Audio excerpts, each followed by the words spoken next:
Purple Daily is daily Vikings entertainment. You like that? 3, 1, 2, 3. We just want the Vikings to win a Super Bowl before we die. I will ride with this group. Seriously, man.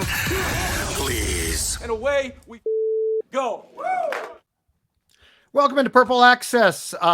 It's Judd. It's Ross producing. It is also our buddy Tyler Forness for a second consecutive week, actually. Check out his work. Forno does a ton of great Vikings work, including at VikingsWire.com, which this time of year is absolutely essential if you're not going to it on a daily basis or an hourly one, because you will find all the latest information. It is your best one-stop shopping for Vikings news on free agency, on the draft, whatever is going on, including my columns. By the way, you can find my columns at VikingsWire.com as well. But Forno does a great job there. All right, guys. Forno, let's start with this. Free agency, the negotiating period, i.e. the legal tampering period, not to be confused with the tampering period that started at the Combine, starts at 11 a.m. on Monday. On Wednesday, free agency will officially start. What that means is all the deals that get done on Monday and are reported can be officially signed. What are your thoughts now as this nears? Kirk Cousins has still not signed here. It's looking more and more like there's a very good possibility he goes to the Falcons. Danielle Hunter will likely sign quickly on Monday. I don't think that's here, but there are definitely some interesting tentacles. What are your thoughts as we sit a few days out of what will be a very busy Monday? Buckle up, and expect your mind to be blown in ways that you didn't necessarily anticipate, because I think the Vikings are going to they're going to have a complete 180 in how they're trying to form this team. They've really focused on, hey, we got to win now. And they ran it back without running it back, because the super core pieces were still there. You had Danielle Hunter, you had Harrison Smith, you had Kirk Cousins, Justin Jefferson, like that core was there. But then they tried to replace bad contracts with guys on lesser deals and tried to continue to try and move forward and win. It hasn't worked. So Kirk and Danielle, I agree. I think they're both gone, which really stinks. But the Danielle Hunter contract, like, are you going to give that guy $25 million when he's about to turn 30 and he's going on contract number 3? That's a really tough sell to me, no matter how good Danielle is. Mm-hmm. And looking at the market, edge rusher's not super flush either. So you're going to have to try and find ways to get creative. And I wrote up for Vikings Wire, and then I talked about on the Real Forno Show, 12 different players that I think the Vikings should target. And I think it starts with Christian Wilkins. Everybody knows the name Christian Wilkins. But then you look at like your second tier guys. Maybe you give deals to a guy like Javon Kinlaw, like 1 year, $5 million is projected by PFF. See if you can extract some things. And then maybe a guy like Chase Young, you give a prove it deal to. And then if they leave, you can get comp picks back for them. Like, this is going to be a very pivotal offseason. And as much as the Vikings want to win a Super Bowl, and as much as that's the entire mantra and mission statement of this podcast, I think we have to kind of temper the expectations a little bit. This is a reset year without being a rebuild year. There are going to be some major changes, but they're still going to try and win. And they're going to have ammo to do it. And it's going to be fascinating to kind of see how they truly piece it together, whether it's be a couple big names or a bunch of more mid-tier guys to fill holes. And more importantly, I think as well, if you look at if this team makes the type of moves and or doesn't make the type of moves, like with Hunter and Cousins, Forno, that you're talking about, just as importantly is 2025, you are going to be flush with cap space as well. Like, I believe currently, and this is before a decision is made on is Harrison Smith coming back. He's definitely, if he is coming back on a cheaper deal. But I think you're going to be in the top 5, or you project to be per over the cap in cap space. So, like, for those of you who think, oh my God, it's a rebuild, Cousins is gone and Hunter is gone and it's going to be a disaster here. Mm-hmm. You know, unless you're a really incompetent franchise, that's not the case, not in this league. So I could make a case, I think, pretty solidly that, yeah, you might take a step back. And who knows? Football can be weird. But 2024, you might not make the playoffs again. It might not be a great year.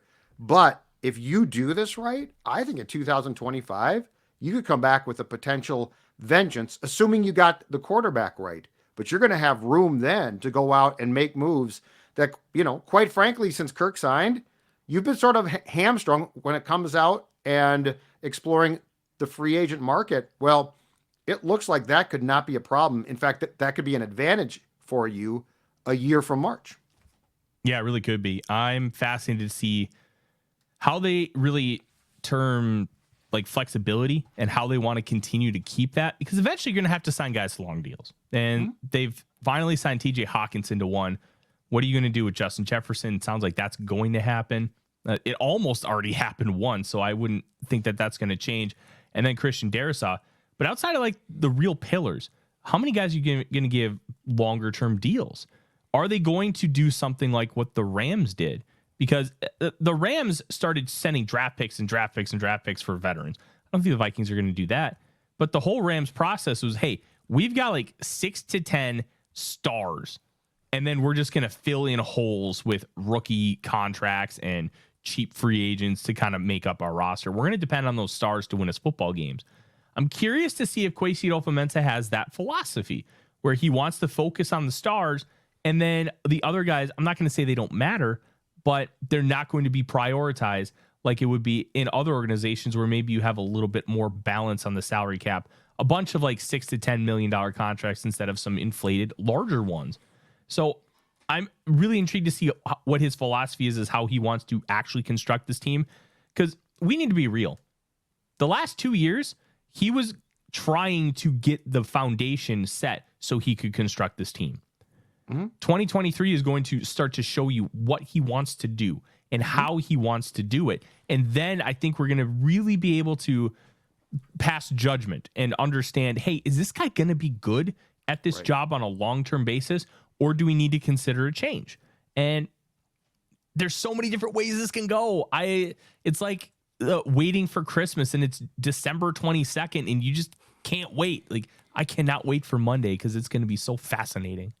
Yeah, Roscoe, Tyler, for a variety of reasons, you just hit on something. You literally took the words right out of my mouth. Whether it be because of the roster he was left with, the cap space that he had, maybe directives from ownership, I don't think we really got to see, to use a racing term, Kwesi taking off the restrictor plate and tearing it open and driving the car as fast as he possibly could. This is really probably the first couple week period, free agency into the draft, where I think it's going to be fully his decision. Now, that's going to be aided by the quarterback. If the quarterback, Kirk Cousins, chooses to play somewhere else, that's going to, I think, aid him in being able to do what he wants to do with the roster. But that's why, to me, this offseason is so fascinating. Going back 2 years, they got here late. So the first year, I don't know. I can listen to the argument that, hey, maybe give them a bit of a free pass, which I don't necessarily believe in, but I can listen to that argument. But now this is fully his, and it appears all these decisions that are going to be made, going back to last year where they offered veterans, basically, you can play for our price or you can play somewhere else. We're really seeing him put his stamp on this roster right now, for better or worse, and I think we're all looking forward to seeing how it plays out. And Tyler is so right too, though. What excites me, like there are 1,000 things about this that we have not potentially had here in a long time.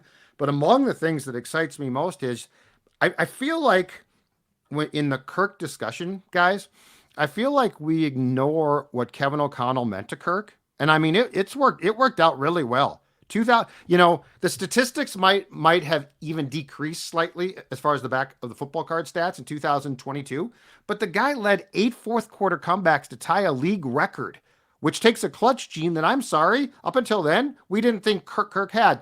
And you can't ignore O'Connell's importance, right? So what excites me is, like, I don't think that, oh my God, if Kirk's gone, O'Connell's compromised. No, I think what can O'Connell do with a young QB, a draft pick?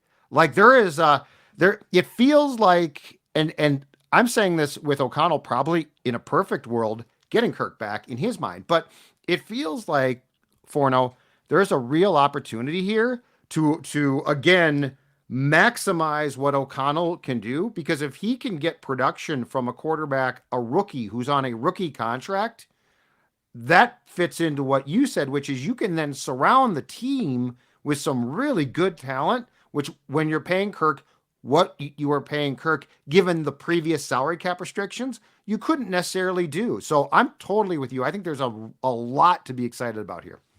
Just look at how he maximized the backup quarterbacks that we had to roll with last year.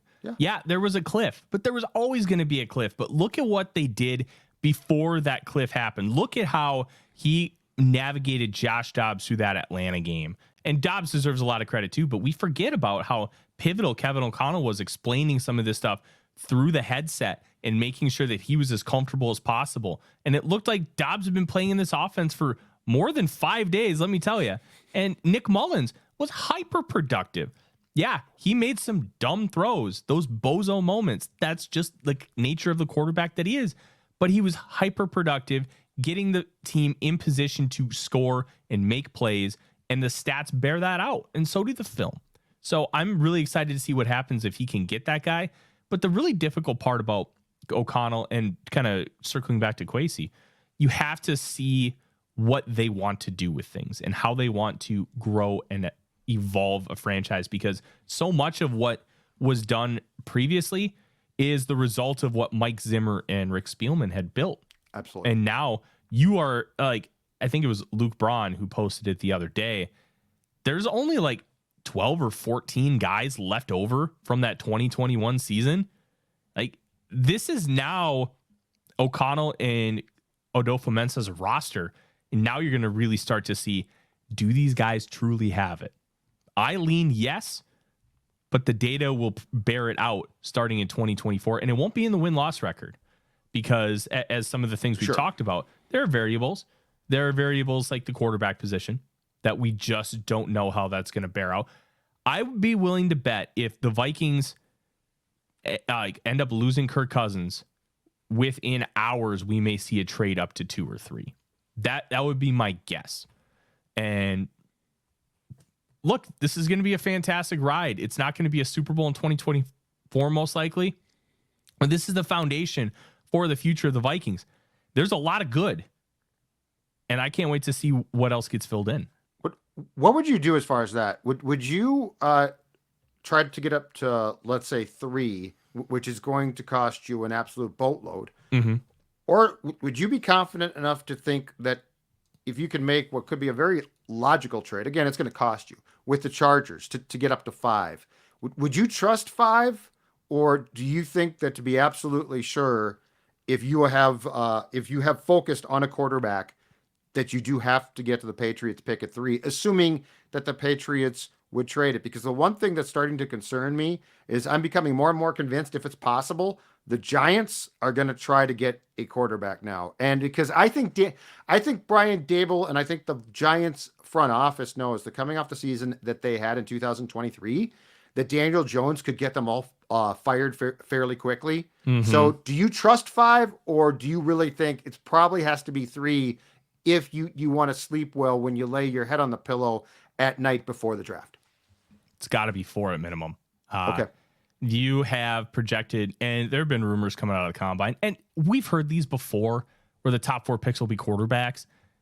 That is going to calm down a little bit, but in reality, we have to potentially expect that the top 4 guys could be quarterbacks. And if there are 4, Caleb Williams, Drake May, Jaden Daniels, JJ McCarthy. It's a big 4 now. What? Oh, I said it was a big 3. It's a big 4 now. It was a big 3. It's not anymore. I still think McCarthy's not quite on the tier of the other 3. Sure. I think he's a good to very good prospect, but I still don't have a full first round grade on him, because I still have a lot of questions that I think need to be answered once he gets to the NFL. And they're heavy enough variables where I'm not as sold on him as a guy like Thor is. And that's not to say Thor's wrong, which actually that's exactly what I'm saying, but it's such a subjective business. But if you want a quarterback, you need to make sure you're getting one no matter what, and that would be to 4. Yeah. The latest reports that I saw were the Cardinals were going to take Harrison Jr. if he was there, which, let's be real. Yeah, they have Kyler Murray. I'd do that too.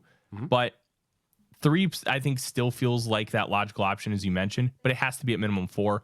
I think if you can't make a trade before the draft, you have extensive conversations with the Los Angeles Chargers and be like, hey, if our guy is on the board, this is the trade we want to make. Can we pre-negotiate, and then once we're on the clock, be like, hey, let's execute it.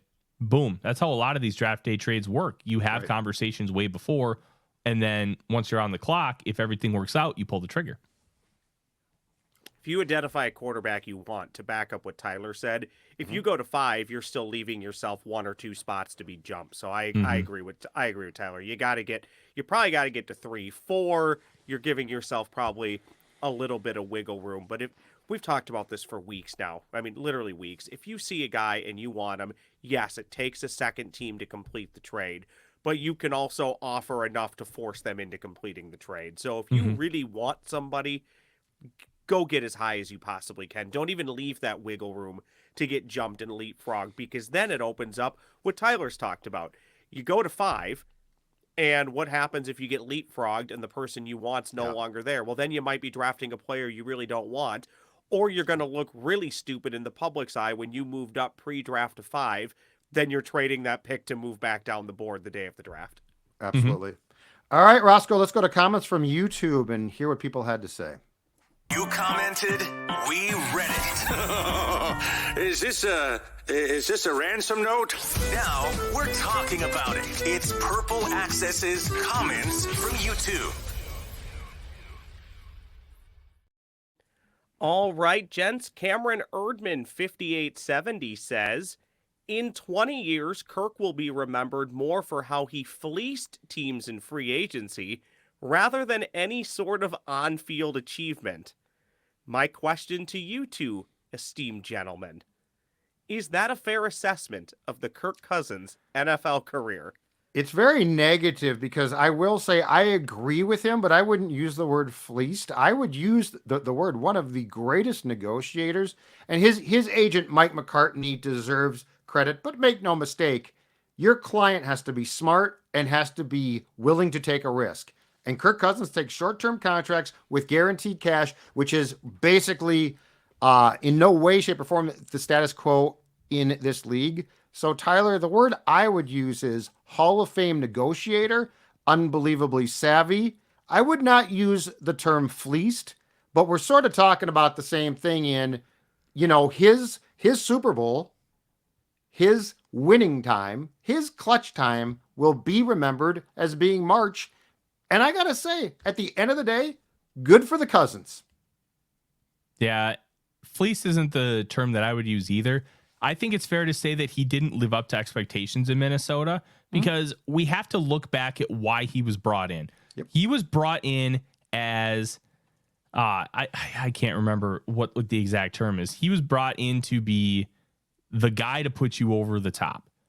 He was almost like an assassin. He was hired to be that guy to put you over the top, because theoretically a quarterback would have gotten them over the hump in Philadelphia.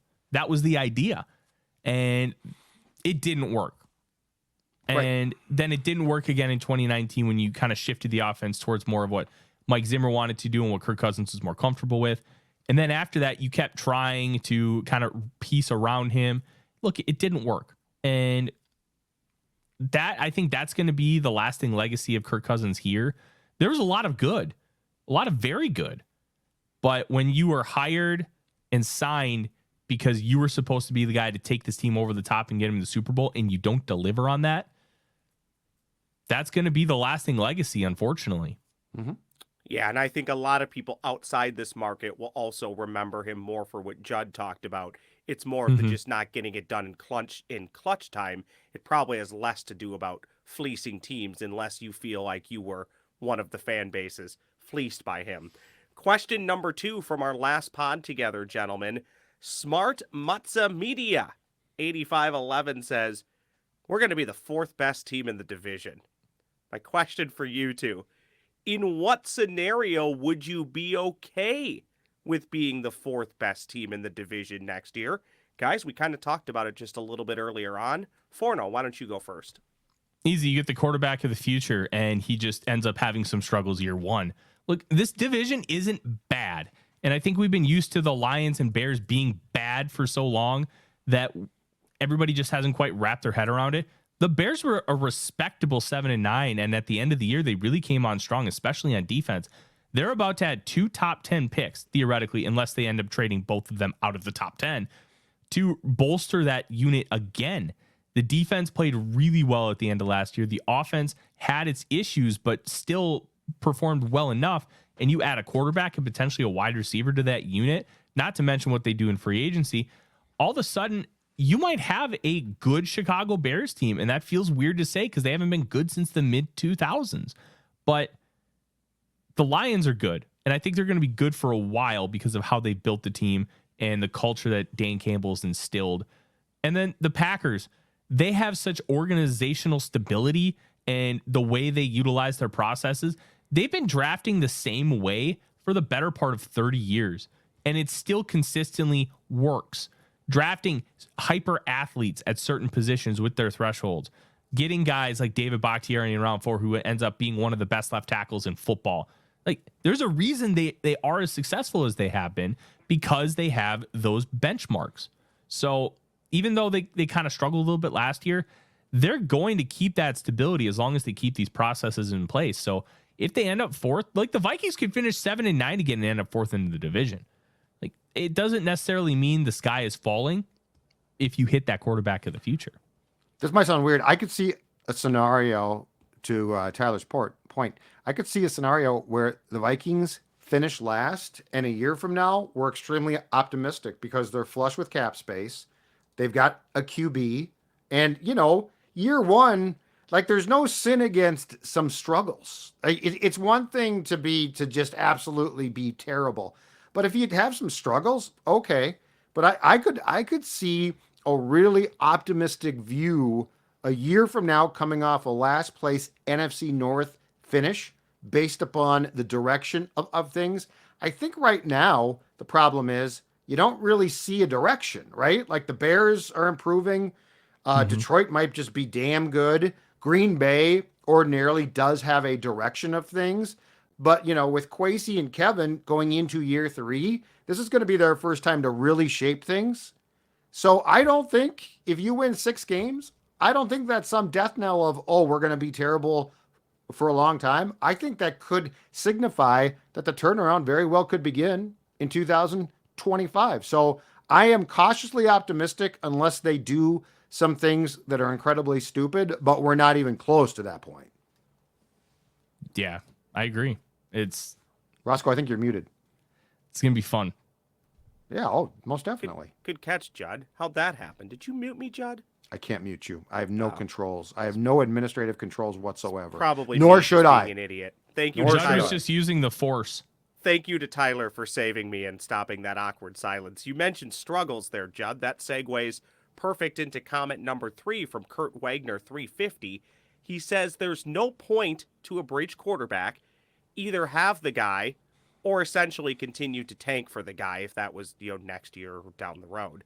So the question in general, and we've talked about this before, but in general, your thoughts on playing first-round quarterbacks right away. It probably varies on the quarterback, correct? Yes. Tyler, why don't you go first? 100%. And it all has to do with their mental makeup. Because some guys, let's look at Peyton Manning. 1998 sets an NFL record. It was either 27 or 29 interceptions. 3-13. Year 2, I think he won MVP and they were 13-3. Like, some guys can handle dealing with failure. Some guys can't. Ryan Leaf only started, I think, 10 or 12 games, something like that, with the San Diego Chargers. He was out of the league within 4 years. Some guys can't handle failure. Some guys can't handle the struggles right away. We'll never know with Patrick Mahomes, but they handled him perfectly based on the results. He sat behind Alex Smith, got 1 start at the end of that 2017 year, and then 2018, he threw 50 touchdowns. So it all depends on who the player is. Now, with these top 4 guys, half of them you just want to throw them out there, and that was going to be what works best. Half of them, you may want to sit them. It all depends on the person, how they handle adversity, how they handle failure, because you are going to fail in year 1. It's going to be common. It's going to be stuff that you didn't have to deal with at the college level or maybe even the high school level because the play is so much better here. But you're going to have to figure out with each individual person how that matters, if it matters at all. Yeah, I agree completely. The one thing I disagree with from the comment is this. I don't think a bridge is a waste. I think if you do it right, if you have a guy who you honestly think, if you draft a quarterback and it looks like your team's not that good mentally, as Tyler said, might struggle, I think a bridge can be incredibly helpful. Now, does that mean that the bridge is there for 3 years? Absolutely not. Like the Packers thing was, we've got a star quarterback, we'll take one, and now it looks like it's working, but it becomes sort of a contractual problem. I think if you draft J.J. McCarthy and you think this guy is going to be a stud and this guy could be a star, but we know that we'll set him back. And you know, Patrick Mahomes is the perfect example. Like, if you were to tell me now, you know, the Chiefs didn't want to play him in year one, you'd be like, hold on a second, let's go back here. This guy is wired right, blah. But they clearly made a great call. So yeah, I think that this is all in how you play the game, and it's all in how you also feel about the quarterback, not just physically, but psychologically too. And the perfect test case now is Bryce Young, right? Like, I feel like fans of, Bryce Young's not, well, his team was terrible. Now he was put through a lot. So does he just bounce back and he's fine? You know, 3 years from now, CJ Stroud could be really good, but we could also be saying, now we know why Bryce Young was taken first. That's just a example. But my point is, and this is why you hire guys like Kevin O'Connell, because they know enough about the position, about what it takes, about what the quarterback can and can't do to make calls. But I disagree completely with just saying, forget the bridge, play the kid. That's why you trust guys like O'Connell. Yeah, for whatever it's worth, I don't think it would ever hurt anybody to sit for a couple weeks, maybe a month, just to learn the speed of the game, get more familiar with the system, not be so overwhelmed, to Tyler's point, about everything that's new and coming at them. I think it can only help you to sit. However, yes, again, even to Tyler's point, there are going to be some guys where you're just not worried about that, but I do think it can only benefit certain players. Should we do some extra points, Judd? Love it. These extra points never miss. It's Purple Access's Extra Points. Forno, lead us off. This is an overarching message to the fan base. Don't be afraid. And the unknown, it can be scary, but it doesn't necessarily mean disaster. And I know there's a large segment of the fan base that will be very frustrated if Kirk Cousins leaves, and I can understand that. But that doesn't mean things are automatically going to be a disaster, automatically going to be worse. There's turnover on every team every single year, and teams lose star players for X, Y, or Z reasons. That doesn't mean the Vikings are doomed. That doesn't mean that this front office is awful or atrocious and needs to be fired. Let the process play out, because the process can yield you better results long term with some of these moves that hurt now. I don't think anybody was complaining that going into this offseason that the Vikings didn't have either Eric Kendricks or Adam Thielen on the roster. It's going to be okay. And trust the process. It's okay to mourn your favorites leaving, but it doesn't necessarily mean disaster. Just let it play out. Raj, you want to go next? Yeah, I will get this on the record early. By the way, very well said, Tyler. I think people need to just take a deep breath this time of year and enjoy it a little. If Kirk leaves, I'm done. I'm done with the Vikings, by the way. You're done. You're done with Purple Access. I'm going to adopt his Purple new Daily. team, the Falcons. Falcon Daily. I don't know what you would call that show. I have this for you guys, and I want to get this on the record. I've brought his name up before on this podcast. I guess you could kind of qualify this as a write that down. The Minnesota Vikings will draft Iowa's Torrey Taylor in the 5th round of the 2024 NFL Draft. Thus ending the Ryan Wright career in Minnesota. The Iowa punting prodigy currently has 5th and 6th round projections. He, take out that he's a punter, legitimately one of the best players in college football, and he will be a member of the Minnesota Vikings next year. Come on, Tyler, your head's going to pop off. How much did Thor pay you for that spot? Like, how much did he pay you for that propaganda? You're a Minnesota boy, and I'm you're a hyping Gopher up guy. at Iowa hockey. I'm a Gopher guy. I can't stand the doing? Hawkeyes. That kid's a machine. He is a legitimate machine. Oh, we can't score. Doesn't matter. Torrey downed the ball at the 3-yard line. We can't score. Doesn't matter. Torrey dropped the ball inside the 5-yard line. He was their offense. Yeah. Oh, geez. Because he would really pin has teams. gotten to you. He's nuts. He's nuts. Torrey Taylor, a member of the Minnesota Vikings. What say you, Judd? All right, my extra point is this. The National Football League, I've said it before, I'll say it again. The brilliance, the takeover of the sports world that this league is doing and has done is incredible. Ladies and gentlemen, it is March. It is March Madness. It is NBA playoff race, NHL playoff race. Spring training has begun. Baseball season is around the corner. And you know what? More than ever, all of it out the window, forgotten. Because NFL free agency, they're not playing games. But you know what? They are, because they're playing everybody else. Because what is everybody talking about? They're talking about free agency. They're talking about the draft that is more than a month away. Mm-hmm. Do you guys remember? And I don't think that this is me forgetting this. You guys remember, like, this time of year, you used to start to sort of dip in on college basketball just as a casual fan, so you could do your bracket. I feel like ESPN back in the day would be talking a lot more college hoops right now on the bubble. And I'm not saying that's gone. Those fans are still there. But you turn on all of the shows now, and what are they talking about? Justin Fields being traded. They're talking about the free agents. The NFL, I mean, they are not playing games, and they are literally the center of the sports world in what is maybe the greatest sports month of the year. Bravo. Congratulations. It's incredible. It's absolutely incredible, and I enjoy every minute of it. Yeah, and Forno and Judd, think about this. Every good NFL, you take PFF's top 25. How long will it take before all 25 of those guys have signed to play with either their current teams or elsewhere? Probably 3 days, because I think there's going to be one guy that just waits it out. You still have some of Major League Baseball's best free agents not on teams. Great point.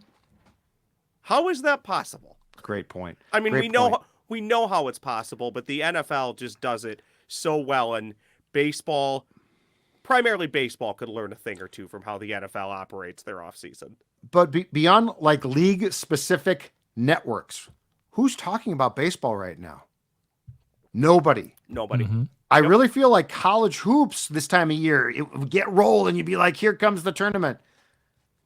I don't hear much of that now. It's all focused. And I mean, it's not like this is completely new, but it does feel like the takeover more and more has just worked out.